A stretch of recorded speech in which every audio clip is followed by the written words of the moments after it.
Một vụ va chạm xảy ra trên cao tốc Hà Nội đến Hải Phòng. Chiếc xe điện VinFast dòng VS9 chạy với tốc độ hơn 100 cây số một giờ và tông vào đuôi xe 16 chỗ đang dừng ở làn trái. Cú tông làm đầu xe hư hỏng nặng, phần đuôi của xe 16 chỗ cũng bị rách mạnh. Điều nhiều người tranh luận không phải là mức độ hư hỏng, mà là ai sai trong tình huống này. Xe VinFast không giảm tốc, nhưng xe 16 chỗ lại dừng ngay trên làn tốc độ cao, không bật cảnh báo và có người đứng trước xe. Vậy lỗi thuộc về xe VinFast không xử lý kịp hay xe 16 chỗ đã dừng sai quy định? Trước khi xem tiếp, nếu bạn quan tâm đến những tình huống giao thông thực tế, hãy nhấn đăng ký để theo dõi kênh.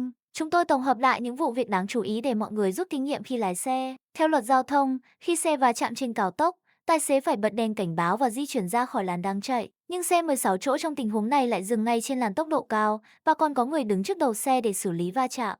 Nếu xe này rời khỏi vị trí hoặc cảnh báo đúng cách, chiếc xe VinFast có thể đã có thêm thời gian để phanh hoặc tránh né. Vậy lỗi bắt đầu từ xe phía sau hay từ việc dừng sai trên cao tốc?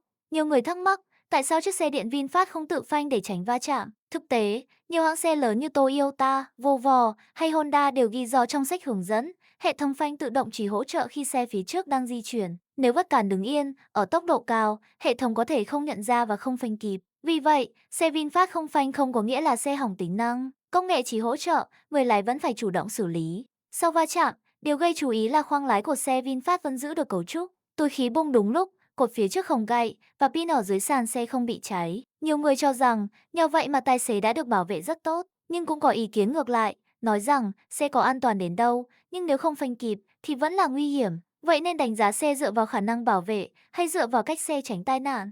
Không chỉ xe VinFast gặp tình huống này, Toyota, Volvo và Honda cũng ghi rõ trong hướng dẫn sử dụng, hệ thống phanh hỗ trợ tự động sẽ hoạt động tốt nhất khi xe phía trước đang chạy cùng chiều. Còn nếu vật cản đứng yên, ở tốc độ cao, hệ thống có thể không nhận ra và không phanh kịp. Vì sao lại như vậy? Nếu phanh gấp khi gặp vật đứng yên chưa rõ nguy hiểm, xe phía sau có thể tông vào, gây tai nạn liên hoàn. Vì vậy, công nghệ không phải để thay người lái, công nghệ chỉ giúp giảm bớt rủi ro, chứ không thay thế cẩn thận khi lái xe. Một số người cho rằng người lái chiếc xe điện VinFast đã không xử lý kịp thời, nhưng khi di chuyển ở tốc độ cao, nhiều tình huống xảy ra rất nhanh và người lái chỉ có vài giây để phản ứng. Trên cao tốc, ai cũng tin rằng làn trái là nơi không có xe dừng lại. Khi thấy phía trước có xe đứng yên, người lái phía sau thường phản ứng chậm hơn vì không nghĩ sẽ gặp vật cản tại vị trí này. Ngoài ra, nhiều người lái dựa vào công nghệ hỗ trợ và nghĩ rằng xe sẽ tự cảnh báo hoặc tự phanh. Vì vậy, có người cho rằng lỗi không chỉ nằm ở việc xử lý, mà còn nằm ở tâm lý chủ quan và niềm tin vào công nghệ. Theo quy định khi xe gặp sự cố trên đường cao tốc, tài xế phải bật đèn cảnh báo, đặt tín hiệu báo nguy và nhanh chóng di chuyển vào làn dừng khẩn cấp hoặc ra khỏi đường. Xe 16 chỗ trong vụ việc này lại dừng ngay ở làn chạy nhanh, không bật cảnh báo và còn để người đứng trước đầu xe. Luật cũng nói rõ rằng dừng sai vị trí có thể làm các xe phía sau không kịp xử lý và có thể dẫn đến nhiều va chạm tiếp theo. Nếu chỉ dựa vào luật, nhiều người sẽ cho rằng lỗi lớn hơn thuộc về xe 16 chỗ. Nhưng câu hỏi đặt ra là luật và thực tế lái xe có giống nhau trong mọi tình huống hay không?